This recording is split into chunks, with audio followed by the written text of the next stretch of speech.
For everybody that is joining in today, it looks like all of you are returning. Thank you for coming back and joining us this time around. This is obviously the third in the publishing year series of Conchas y Café zine. So welcome everybody to that. The basic point of today, or the purpose of today, is to kind of give everybody who is maybe not here at the moment, or everyone who is joining in for the very first time, whether that be on the live stream or afterwards, kind of like an overview of what to expect for this upcoming series of Conchas y Café bilingual community writing workshops. For anybody that doesn't know me yet, my name is Luis Antonio Pichardo, and I'm the founder and executive director of DSTL Arts. DSTL Arts is a nonprofit arts mentorship organization that inspires, teaches, and hires emerging artists from underserved communities. Conchas y Café zine is one of the many publications that we produce throughout the year. And I am one of the co-instructors of this particular workshop series, along with Abraham Jaramillo. I'll give him a chance to introduce himself as well. So shout out to Abraham.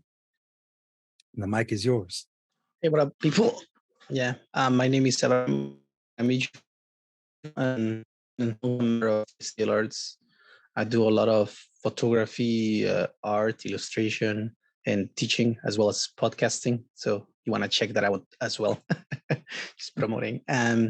Hope you guys have a good time, and we'll catch you. I mean, we'll continue this. Yeah. So yeah, let's continue on, because like I said, we do have a lot to go over, being that today is the orientation session. So we want to make sure that for everyone who is new to the Conchas y Café series, you have a general idea of what to expect over the next 12 weeks. And that is a full 12 weeks, meaning that beginning from today through to June 27th, we will have regular occurring meetings on a weekly basis. That will be every week on a Tuesday at 6:30 p.m. Pacific Standard Time for anybody that is watching from outside of California. And we are coming to you live from Los Angeles at the moment. So, for those of you that are local here, the majority of you who are actually in the session now, you all know we've been doing this for a very long time. So I did mention our mission statement a little bit ago. Again, DSTL Arts is a nonprofit arts mentorship organization that inspires, teaches, and hires emerging artists from underserved communities. And I get asked all the time, what does DSTL stand for? Well, it stands for Develop Skills and Transcend Limits Through the Arts. So we've been around since 2012. And this year marks a full 10 years now since we have been offering programming to the LA community, mostly serving the East LA and South LA areas of our lovely city. And, for us, it's really important that everybody has an opportunity to tell their story in their own words, using every tool in their tool chest. That's something that I've been saying for a very long time, since essentially the beginning of DSTL Arts, and I very much stick to that. I want everyone who joins in our programs to feel like they can write in whatever language they feel most works for them. You can do a blend of English and your second language if you have a second language that you speak and write. For our part, I know that Abraham and I both obviously speak Spanish. We also read and write in Spanish, and we're more than happy to welcome writers who are bilingual in English and Spanish. However, we do also encourage people who speak other languages aside from those to write as well in, again, whatever language you feel works best for you. Which, in this particular series, since we will be exploring the theme of language, that is going to be something that we encourage basically every week from here until June 27th. This particular program is going to always offer both English and Spanish handouts. So here we have it in Spanish as well. This orientation packet is available to download right now from the dedicated Google Classroom that we have created for this particular series. But for the sake of time, today we'll just kind of continue on in English with every other page appearing on the screen in Spanish. So Conchas y Café is the reason why you are here. It is our bilingual community writing workshop series, a 12-week series, again, for the fifth time tonight. But it is open to writers of all levels. So, whether you are new to writing or returning to writing after a little hiatus, you're obviously welcome to join in. For a lot of you who are actually in the workshop right now, live, you've been actually a part of this series, some of you since day one. So we've got some veterans in our midst. But that said, again, this is open to writers of all levels. So if this is kind of like your first time experiencing creative writing classes, just know that you are welcome here, and that you are also going to be very much encouraged to write the way that you feel works best for you. There is no right or wrong way to express yourself creatively. In addition to Conchas y Café, which is a zine and a workshop series, we also publish Art Block Zine, which is not only a zine, but also our podcast. As Abraham mentioned, we do record a monthly podcast that you're able to stream through either Apple Podcasts, Spotify, or on our YouTube channel. Artistic Zine is a zine that we produce once a year that features the work of autistic artists. Those who are neurodivergent are welcome to submit every year to Artistic Zine. And you can find all of the details about that on our website. Creative Impact is the name of a series that we do every year that focuses on a particular social justice theme. This particular year, our theme is decent living, and really, examining what it means to have a decent home, a decent job, a decent way of living here in Los Angeles. That program is supported by our original program, the Poet Artist Development Program, which provides mentorships and also publishing opportunities to the emerging artists who qualify for this particular program. We will be opening up applications for that program in a couple of months. In June, if I remember correctly, we're going to be opening up the application again for anybody that is interested in publishing a chapbook length manuscript. And also that program does offer professional development opportunities in addition to the mentorship that you receive. Let's get into the goals of Conchas y Café. So again, it is a 12-week long series that we offer 3 times a year. And it does produce 3 new issues of Conchas y Café zine at the end of every 12 weeks. For those of you that just finished the most recent series, that new issue of Conchas y Café zine will probably be debuting in May. I'm still collecting the work and beginning the process of designing the zine now. So you will be getting little notices here and there about the, production status. For those of you that are featured in See My Words and who recorded your performances of your poetry, that video is also being produced now, and it will hopefully be available to stream at the end of this week into the weekend. So, shout out to the people who appear in See My Words, which is volume 8, issue number 1. Also, an expectation of ours and a goal of ours is to provide you with constructive criticism on all new works of poetry and writing. So as we go through the series, you'll see that we will be providing you with what we call homework assignments, but they're really just writing prompts. It's not that we're expecting work to be 100% ready to publish every time that we have a workshopping session. However, we do expect everyone to work to the theme, which again, this time around is language.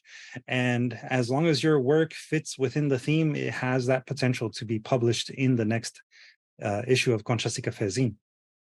In order to get it to that point, though, it's very important that we all participate in the constructive criticism component. With that said, our expectations as instructors for our participants is as follows. We want you to actively participate in the creation, editing, and submission of work for review or critique. Your work must be original, so that means you cannot plagiarize. If we find out that it is plagiarized, we will ask you to withdraw that particular submission and create something that is brand new, something that no one has ever seen before. It's also really important that you attend every lesson and workshop session in a timely manner. Every week we start at approximately 6:30 p.m. Sometimes we wait up to 5 or 10 minutes before we get fully launched into the workshop session. But if you log in at 6:30 p.m. using the Zoom link that is provided every week, then that gives us the maximum amount of time to dedicate to your work.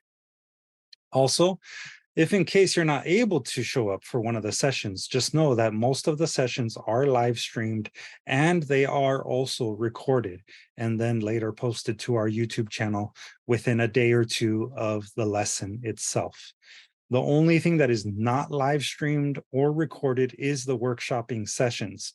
So the days that we are giving each other feedback on our writing, those days feel comfortable in knowing that those sessions are not recorded. But if you miss them, you miss them, and we really can't guarantee you that we'll be able to provide you with feedback beyond those particular days that are dedicated to that. So if you want to work within the class, but kind of outside of it, this time around we are allowing that through encouraging you to watch the lessons either on the live stream or as recordings. For those that want to take that additional step of receiving feedback on their writing, it's really, really important that you also be prepared to provide genuine constructive criticism. What that means is that we want people to really read the work that is turned in by their fellow classmates. Everyone will be put into a cohort, whether that be with me or with Abraham, and you will be expected to submit your writing for review by your classmates the Friday before the workshopping session. That should allow for everyone to have enough time to read the work and really actively engage with it, to give you notes on ways in which we can always, modify, improve, and answer any kind of questions that your readers potentially could have. It's also very, very important through that process that we encourage and promote a safe learning environment. We do not espouse any form of basic like criticisms in terms of like the content of people's work. That's not really what we're here for.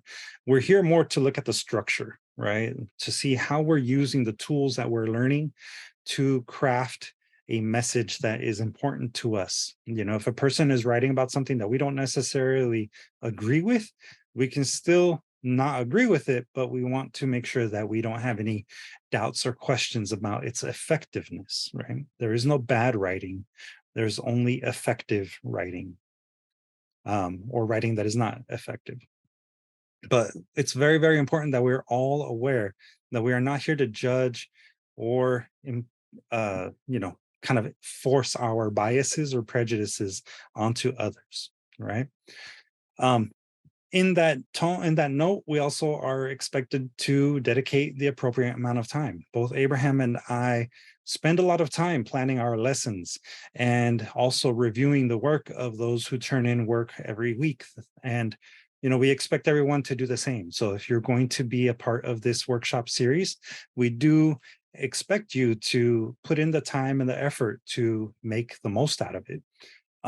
It makes us feel really good when people are engaged, and it makes the rest of the classmates also feel very good when they see that other people are really paying attention to their writing. So as much attention as you want to have put onto your writing, make sure that you do so in a reciprocal way for others. And should you have any kind of problems, obviously actively and openly communicate that with myself or with Abraham or Angie, who is also in the house tonight, kind of, as a fellow class member or staff member of DSTL Arts. Angie Sill, as she appears on our screen right now. She is our program coordinator and is also available for any kind of questions or any kind of communications that you want to share with any of us.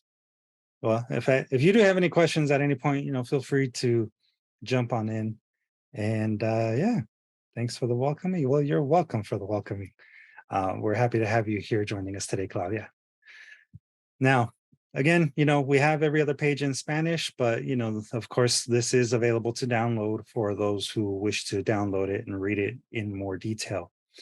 Y pues, como dije, esta serie de clases sí es bilingüe, así que para los que prefieren hablar o escuchar o escribir en español, aunque hoy quizá no sea el mejor ejemplo, esta clase sí se ofrece en ambos idiomas y durante las lecciones sí vamos a estar repartiendo la información en inglés y en español. All right. So there's basically two parts to this workshop series. There is the creative writing lesson, which happens every other week, beginning with next week. Next week will be our first lesson where we will be discussing a particular tool or a technique that you can use as you develop your own writing.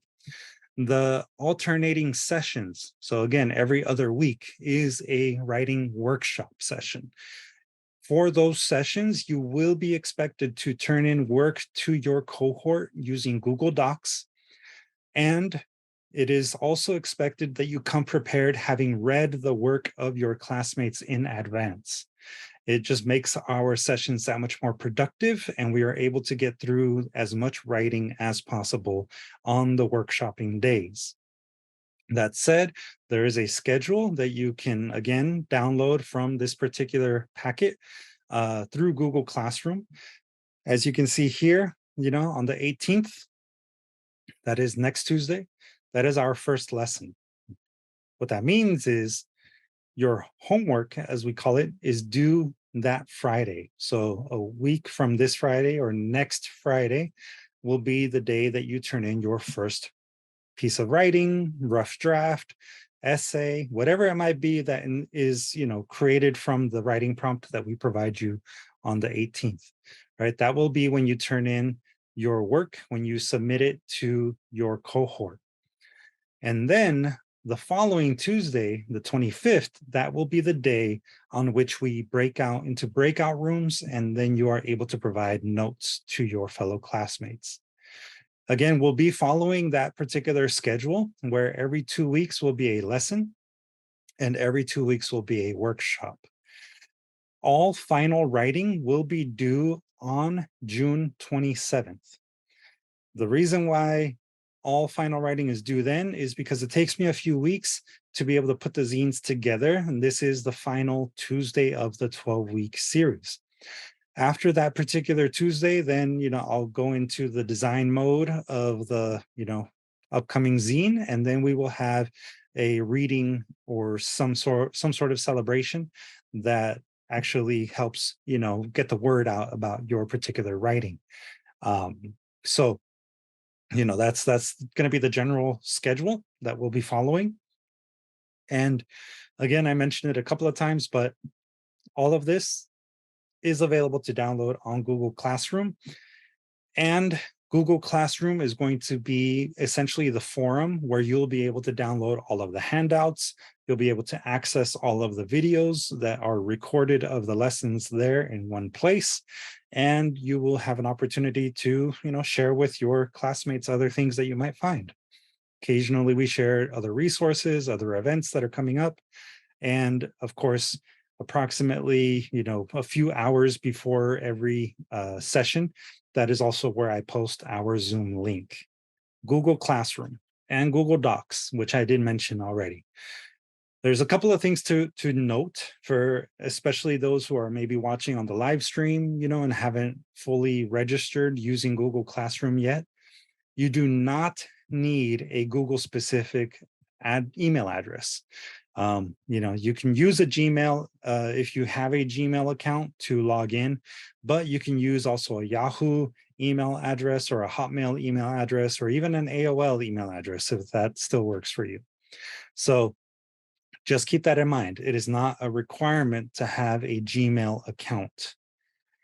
That said, if you already did sign up using a non-Gmail account through Google Classroom, that will be essentially your login information for all of the Google Workspace applications. And I'll kind of explain what that all is in a moment. But if you ever find that somebody is asking you to pay for a service to be able to log into our programs, into Google Classroom, then just know that that is not how our programs function. Our programs are always free and open to the public through various platforms. Google Workspace and Google Docs, they're basically like Google's version of Microsoft Word, Microsoft Excel, and things like iCloud or Dropbox, if you're familiar with those things. And you can use a lot of the same shortcut keys in Google Docs that exist for Microsoft Word, as well as for things like Apple Pages, if you're an Apple user. To get into how to use that, we're going to do a brief little tutorial. And I'm going to share my screen here for using Google Classroom and how to access Google Docs through Google Classroom. But there are a lot of different tutorials and things like that that you can also find online if in case some of these things are, maybe not fully clear since I'm kind of rushing through it. But that said, it shouldn't be all that hard to navigate once you more or less have the basics down. So on your screen now, you should be seeing a Google Classroom page, right? So when you go to classroom.google.com, you'll sign in using whatever email address you used and whatever password you have associated with that. When you open up Google Classroom, you will see all of the different classes that you have registered for. In this particular case, we already see here our Poet Artist Development Program forum. So this is something that I have used before with my personal Gmail account. For anybody that is watching later, whether that be, on what's it called? On YouTube or anything like that, if you're trying to log in for the first time, this is how you will register for the class. When you go up here to the little plus sign, it will give you the option of either creating a class or joining a class. When you click on join class, you'll get this right here. It'll show you which email address you're using to log in, and it'll request a class code. For the purposes of this particular series, this is the class code. You will need to have this code in order to be able to log in or, register for this particular series of Conchas y Café. So once you have your code here, you will paste it in there. Again, this is the class code that is unique to this particular 12-week series. Once you type it in, you click on join. And then once it's done, it shows you the stream. So this is the stream. This is where you will be able to find all of the information that is relevant to the class. You can make announcements to the class. So if you want to share a resource or if you have a question, you can post that here where it says announce something to your class. You see, you click on it and then it gives you this little dialog box here. You type in your message, you hit post, and then there it is. Also, you'll notice this is where most of the messages that we post, whether that be me or Abraham, you will find them here directly on the stream. This is also where we post the Zoom links. So every week you will get a new Zoom link, a kind of little reminder to join in on a Tuesday at 6:30. You'll usually be able to find the handout that is relevant to that particular week. In this case, you will find the orientation packet that we've been reviewing, and you can download it and save it to your personal computer or device. This is also where you will be able to find what's called the classwork. When you click on the tab called classwork, you will see a list of different items that have been posted here by either me or Abraham. This is where you'll be able to find the direct link to either the YouTube video, the handout that is relevant for whatever week it was that we were teaching. And this is also where you will find the writing prompt that is assigned the week of a lesson. So again, this is where you will find all of the resources for any classes that you might have missed.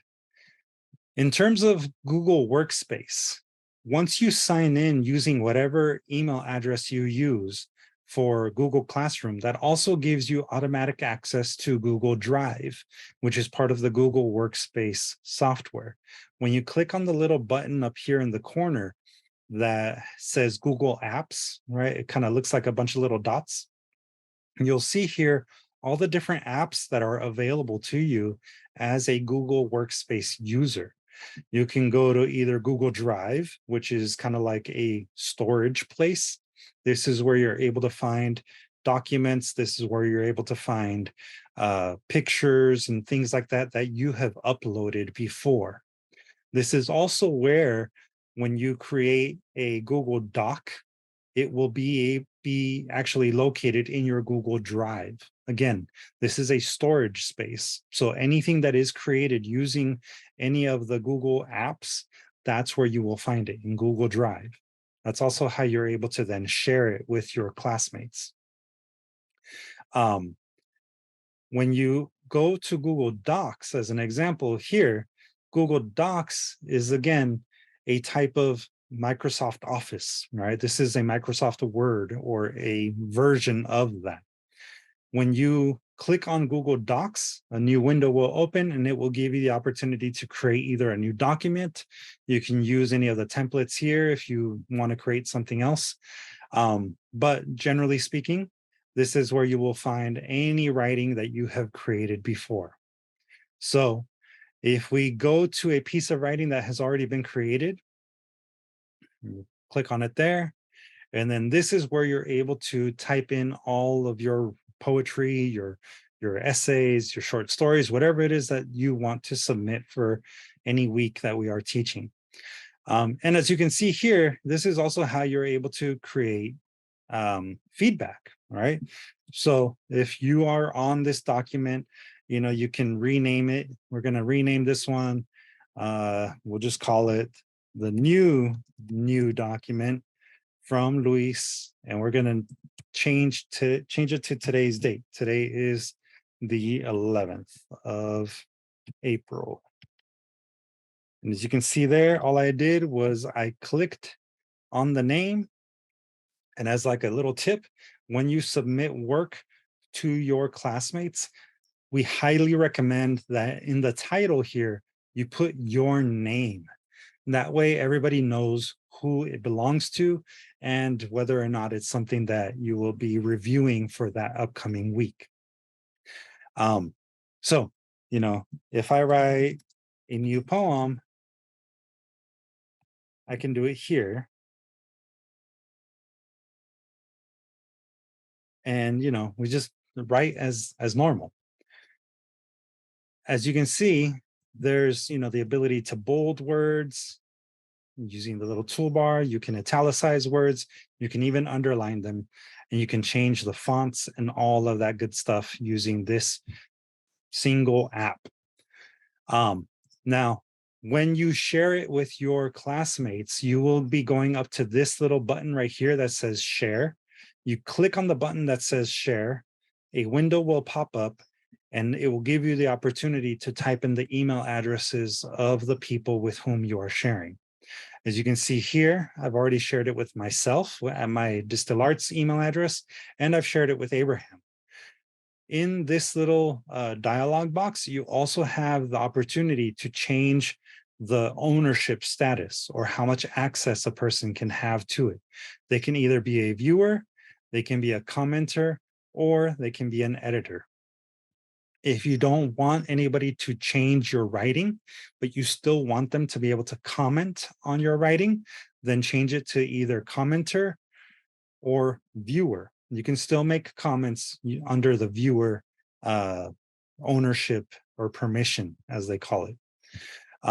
Once you are done adding the email addresses of the people with whom you have been assigned, then you click on save or send, and then it will allow them to have access to it.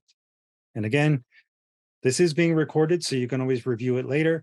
There, excuse me, there are also a lot of other tutorials online that you can find for how to do some of these things. Now, once you open up someone else's writing, if they gave you the editor access, you can always change it here where it says editing to suggesting, right? And if you change to suggesting, that means that none of the changes that you're suggesting are going to be permanent. They're things that people can either accept or decline.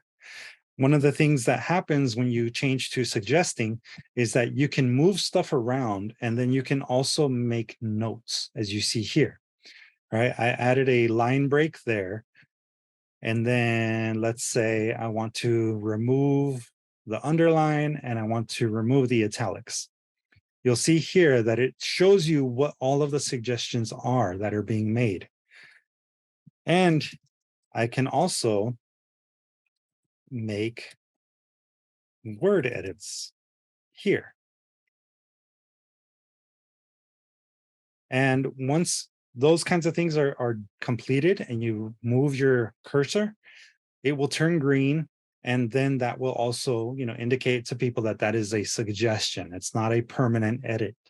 Always make sure that you're on the suggesting mode and not in the editing mode, because we really want to make sure that other people's work is not permanently affected by whatever changes you are suggesting be made. You can also add comments. All right. So let's say you're in viewer mode because you weren't given the full editor or commenter permission. You can highlight something here, and you'll also see this little icon pop up here. You can either add an emoji or you can add a comment. If you click on add comment, here is where you will type a comment. You add your comment, you can make a note, and then once you press on comment, it will post it right here so that a person can click on it and see exactly where it is being linked to on the document. This is a great tool for us. It is a free tool. It's something that, again, you do not have to pay for. So if you're logging into something and it suddenly says that you should pay for it, then just know that that is not a true or accurate representation of DSTL Arts or even Google services. So just, obviously practice a little bit of that online safety when working in Google Docs and Google Workspace and all of that. So I believe I covered everything that's related to using Google Docs and Google Workspace in relation to our workshop. Again, if you log into Google Classroom, when you log in, after going to classroom.google.com, you will see all the different classes that you've signed up for. You just simply click there on the title of the class, and it will take you to the stream where you can get all of the resources that we post to the class. This is also where you can access your Google apps, including things like YouTube, or your Google Drive, which again is a cloud-based storage where you can find all of the different items that you've created before. And even from here, you can actually go to Google Docs, and you will find all of the documents that you've created all in one space if you don't want to sort through all of the different things that are in Google Drive. So this is maybe the easier way to find your most recent work. Now then, for those of you that might be curious, for Abraham and myself, this is our view of Google Classroom. So we have other little things that we see. We get to see who's enrolled and all of that. But for you as a student of the class, this is what you will be able to access. And that more or less covers everything related to that. Do you have anything to add, Abraham, about how you want people to come prepared for your sessions? Well, I usually like them to either email the Google Docs, just connect it, and then do their notes separately, so that it doesn't get in the way of everybody looking at the same notes. And so when you come to the class, we just open your notes, and that'll be the easiest way to approach it. Plus, anyways, at the end of the session, I mean the entire program, they're gonna submit it through a different way, which we're probably going to cover in a bit. The only thing that I want to emphasize is that we have two different types of students: the ones who are just going to join us during these live videos or just YouTube and submit, Mhm. and the people who are actually going for the class component, which is, I think, the most important part. So just recommending to everybody to join that part, because it's about feedback and learning how to give it and receive it. Right. Exactly. And to that point, like I said before, everyone will be getting an assigned cohort. So, there is kind of like an expectation again that you will be sharing your work to the cohort that you are assigned to.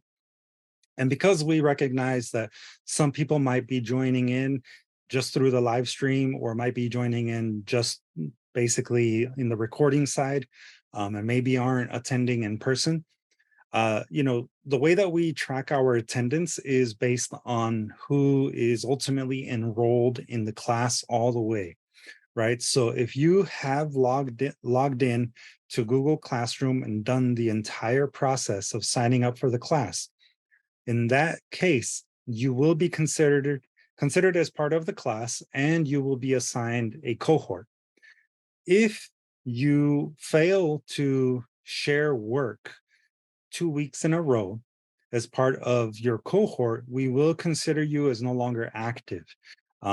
Next week, after next week's lesson, we will assign you your cohort, which means that you are basically given until the end of April to show us that you are going to be actively participating in the workshopping sessions. If you do not share work with your classmates during the month of April, then we will basically consider you a non-active participant and we will no longer be sending you work to review. But again, part of the purpose of Conchas y Café is to give feedback to your fellow classmates. So, you know, our expectation is that you would be actively engaging in that component, and that you would be turning in work, to review. Again, it does not have to be complete. It's probably going to be a first draft, which is more than enough for us. That's kind of our expectation, that it be at least a first draft, even if it's an outline of something that you're writing. That at least gives us a sense of, what you're learning. If there's any kind of questions that you have, bring them with you to the day of the workshopping, because we want to make it as much about your experience, your growth, your writing, and all of that during those workshopping sessions. Part of what's really, really important about the workshopping sessions is the constructive criticism, like I said. So one way in which we, try to encourage people to understand the purpose of constructive criticism is by really taking it as more than just saying, I like it. A lot of times you will read a piece of writing that your classmates write and you will like it. I mean, I more or less like everybody's work. I've yet to read a really, really bad piece that I totally would tear apart.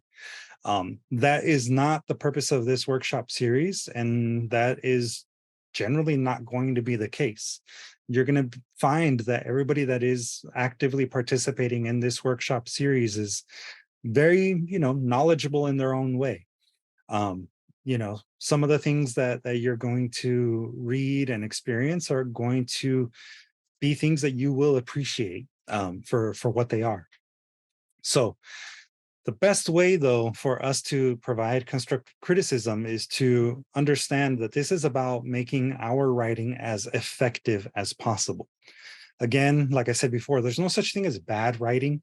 There's also no such thing as necessarily good writing. There is effective writing, writing that transmits the message that it is meant to convey. With that being said, it's always good to come prepared with a little bit more thought put into your comments when you provide one of your fellow classmates with feedback, right? Put a little bit of thought into it, really think beyond just you like it. Why do you like it? you know we're not going to be critiquing the content so much as the form. What I mean by that is that a person can write whatever they want. It's very valid in terms of subject matter. You can write about a shoe, a poem about a shoe, and just because it's a shoe, doesn't make it any less poetic than writing about a rose. you know Roses are oftentimes portrayed as a more poetic, a more romantic thing. Well, shoes can be very poetic and romantic too, if you approach it in that mentality, right? So we're not going to judge people by the level of their writing or what it is that they're writing about. What we're looking at is the form, and again, how effective it is in conveying its message. You can always refer to things like techniques or phrases or moments that you can see are poetic, you can see are working for some sort of deeper meaning. There's definitely going to be opportunities for you to pick out little things in every piece of writing that you read, that really demonstrate that there is intention behind them. If you see a theme, which again, everybody should be writing to the theme, then point it out. Say, yeah, I saw that. That is really working for me. And this is how I might, be improved upon, right? Because again, we're here to always give ourselves the opportunity to improve on our writing. If you see it happening consistently, then definitely praise the consistency. If you see it being inconsistent, you can point it out and say, this is something that happens sometimes, but doesn't happen other times, such as capitalizations. That's one of the things that I always talk about. If you're going to capitalize words, think about why you're capitalizing it and be consistent if you're going to do it. Same thing goes with punctuations. If you're going to use a comma or a period, be consistent about it. And again, when all else fails, and you find yourself struggling to say, this can improve in this way, you can always give two examples of things that you feel are really working, right? That you feel are very much poetic, right? That are really speaking to you within a piece of writing. Search for them, find them, and then you provide at least one example in which a person can improve upon that writing. Because I've been writing since I was like 14 years old. We're talking about decades. And I always feel like my writing can be improved. In fact, I ask a lot of times for people to read my writing and tell me, what's working and what's not working. Help me think about it from an outside perspective, because even I can grow as a writer, as a poet. So remember that, even the most seasoned writers can always find opportunities to grow and improve. Ways in which it also helps for you to receive feedback if you're nervous about receiving it. Just remember that it's, a person's opinion in the end, and it's not something that you always have to take into account, right? Sometimes it helps. Sometimes it might give you an opportunity to think about things in a different way, in a different light. But in the end, it's your piece of writing, and you have more than enough right to write it in the way that you feel works for you. This program, this workshop series is very much about encouraging you to do you, right? Tell your story in your voice as you see fit. Use every tool in your tool chest to tell the story that you want to tell. It does help to be proactively listening, as in, try to shut down that inner voice. Don't be so ready to come back with an answer to a question. Just allow people to tell you what is on their mind. Having that opportunity to listen to others is going to really help you reflect on your writing and in different ways to improve it. Again, this is all about personal growth. Um, and it's good to understand that sometimes, even if you don't have the answer to a question that a reader might have, it's good for you to be aware that if a person comes to you with a question that you can't answer, that's going to mean that your other readers, other people out in the community who are not part of this workshop series might also have that question. So be willing to accept that questions will come up. And again, if you don't have the answer, that's fine. But understand that that's going to be a way in which other people might interpret your writing as well. If you find yourself in a situation where you maybe can't connect or you're not fully understanding what a person is writing about, that's an opportunity for you to say, um, I have my own questions, but I'd like to hear what you were thinking about when you wrote this. What was your intention behind this particular poem? By asking the writer to explain their intentions, it sometimes might help you understand what was on their mind, what sort of framework you might be working within. So, you know, be open to that dialogue.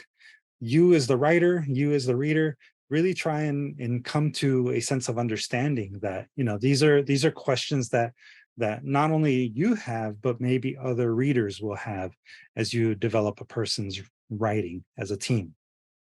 The last thing that I really want to say about that is just remember that if your reviewers perceive it, so will your audience. All right. I've probably said that a million times now, but just remember that that is one of the things about constructive criticism. If a reader senses it, then that means everyone else in your audience will sense it as well. Abraham, you want to add something else there? Yeah, just to add up, like I think that's the really important part of this part of the classes is for you as the reader to say, I don't get it, Mm. or I am missing something. And it's not bad. You're not really criticizing. It's basically telling your perspective because sometimes as a writer, we we basically are tunnel vision sometimes, or we sometimes also write for a different community. Just our focus groups might be a little different. For example, sometimes I ask people like, I'm unaware of these situations, so I'm clueless of exactly where this is going. So it sometimes it follows on the reader. They might not have the experience to translate that kind of poem, or sometimes it's the writer who didn't write it the correct way or didn't is missing some of the information that the reader needs, and that's the feedback that we really need, because sometimes when you're on the world out there, people's not gonna give you that. So this is the perfect place for it. Yeah. Yeah. Again, this isn't personal, right? We're not here um to do personal attacks. We're not here to break down someone's writing. We're not here to say that their writing is invalid because they're writing about shoes, or some other object or topic that we don't think is poetic. Poetry is whatever poetry is, right? There is no right or wrong way to write, just like there's no right or wrong subject to write about. Um, but we are here to just reciprocate that we want understanding, right? We want deeper understanding. And the best writing is going to be the most effective one. It's going to be the writing that really helps us connect with our readers. So if a reader is coming up to you with questions, it's not personal. It's just maybe it didn't connect. And if it didn't connect, then that's an opportunity for us to improve, right? As writers.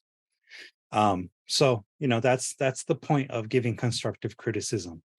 And it is a skill that you develop over time, but here within our class, everybody's writing is welcome. Everyone's ideas are welcome, uh, in so long as they don't come across as purposely offensive, right?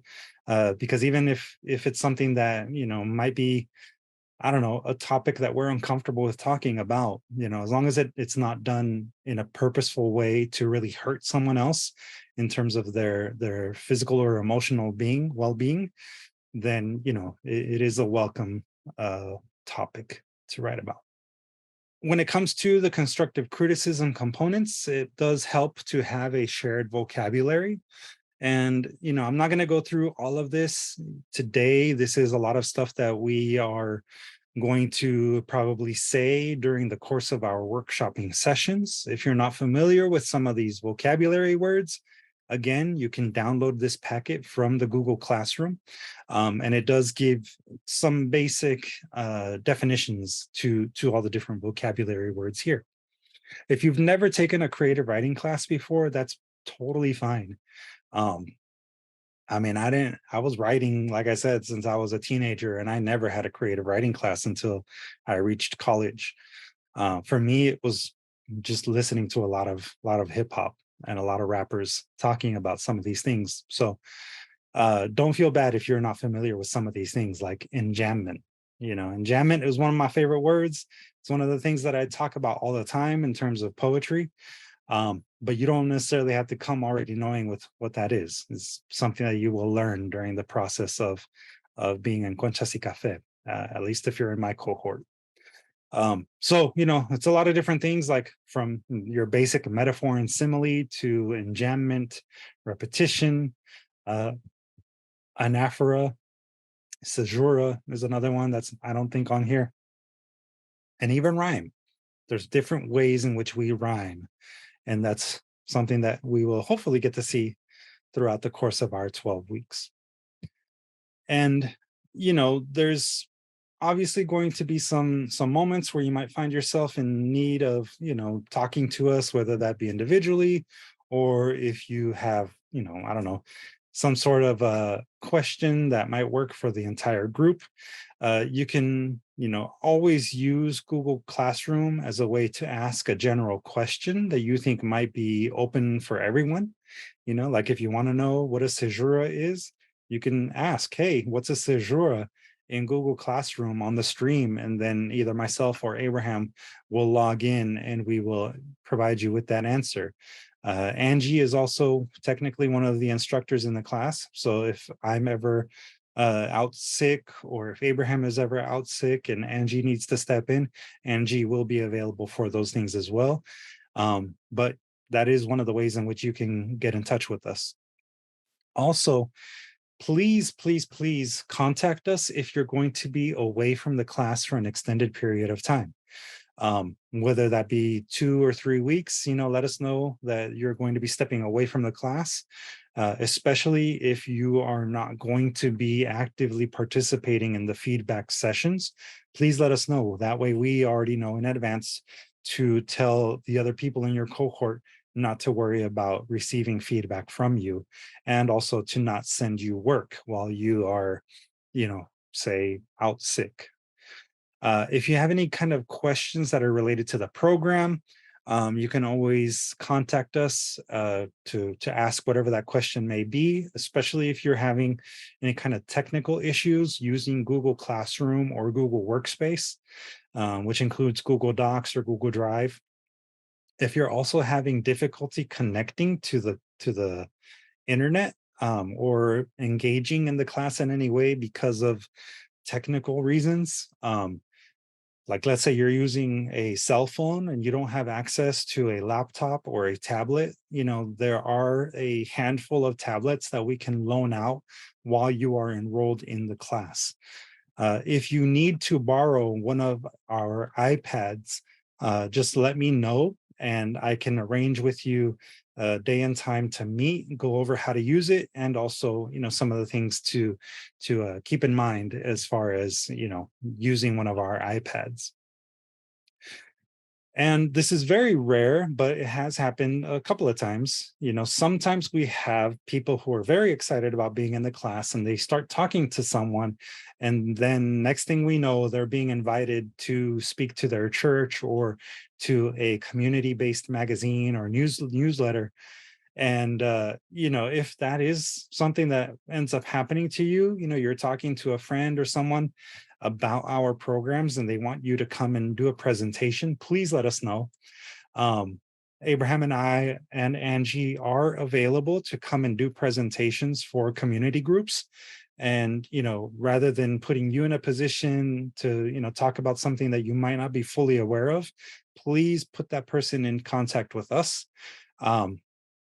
Or at least, you speak with us directly and we can work with you to either come and be your partner in the presentation or, something like that. But the main idea here is please let us know before you actively begin promoting our workshops to the outside community.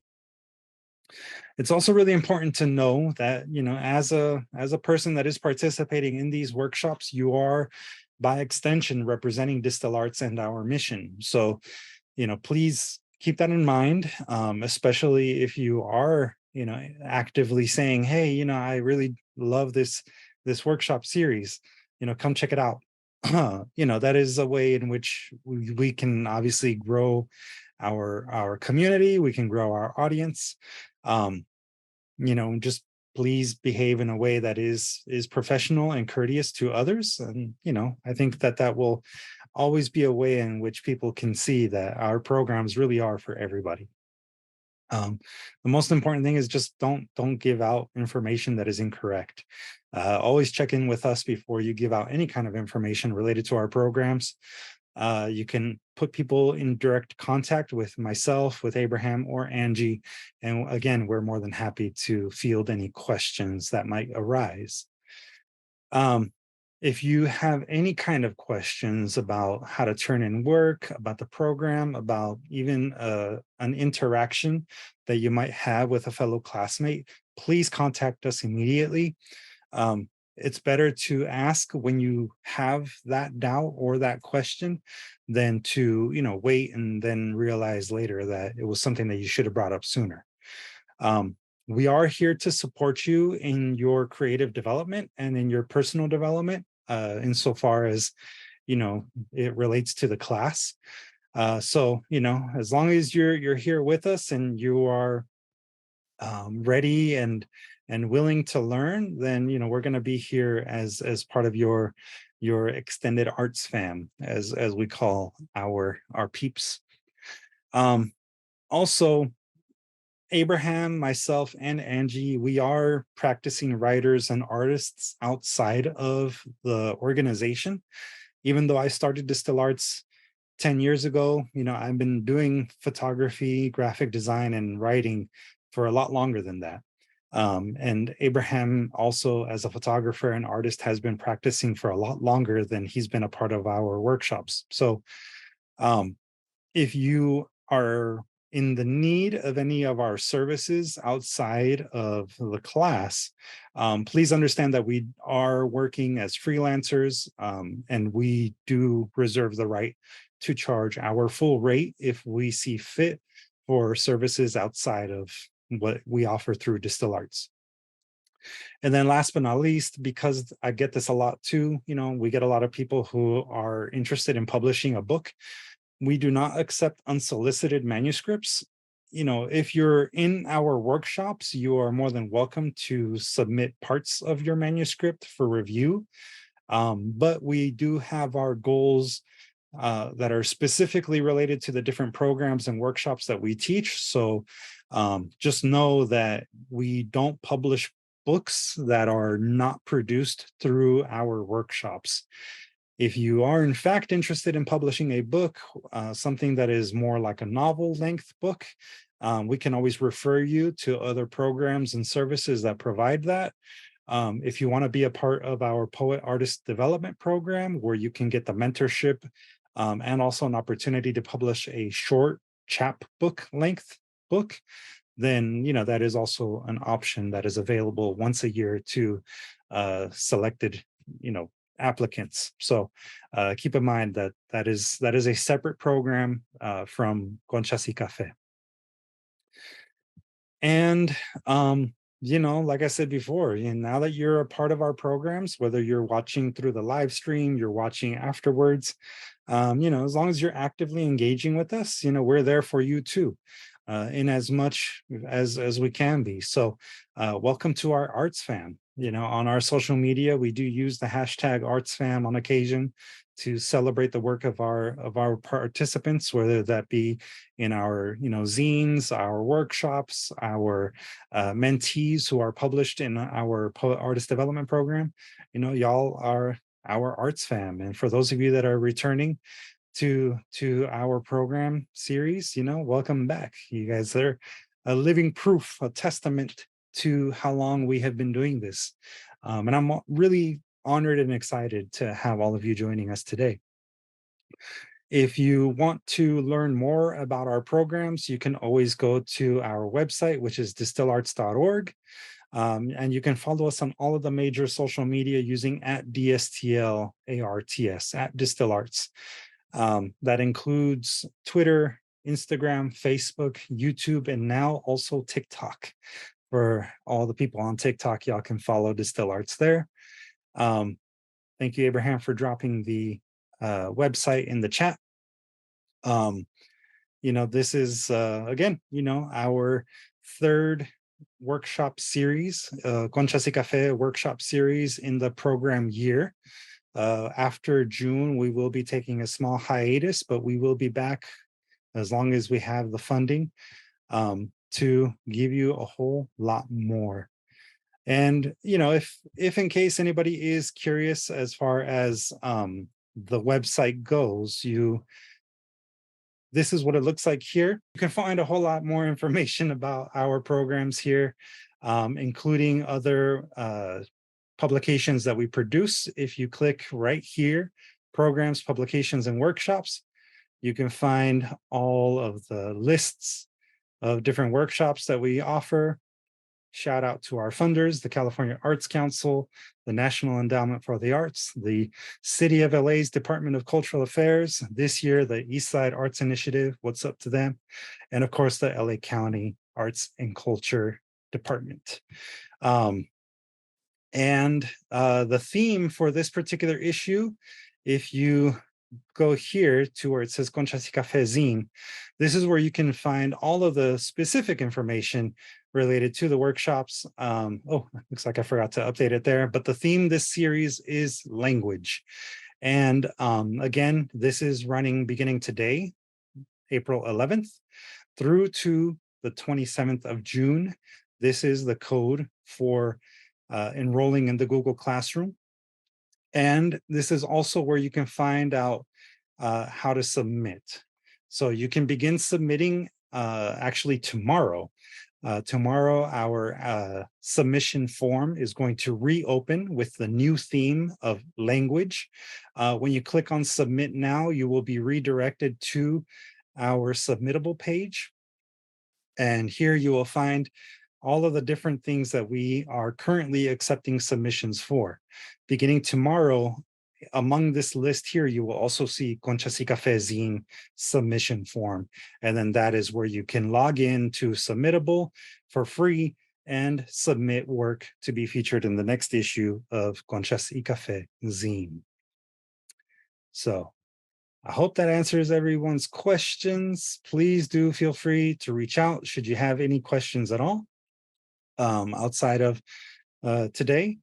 And if in case for anyone else that is in need of, technology to be able to participate, Claudia has rightly commented in the chat that the library, the LA Public Library, also offers a service where you can borrow a laptop and also a MiFi, which is a little Wi-Fi, a personal Wi-Fi device that you can basically use anywhere in the city as long as you have a cell phone connection.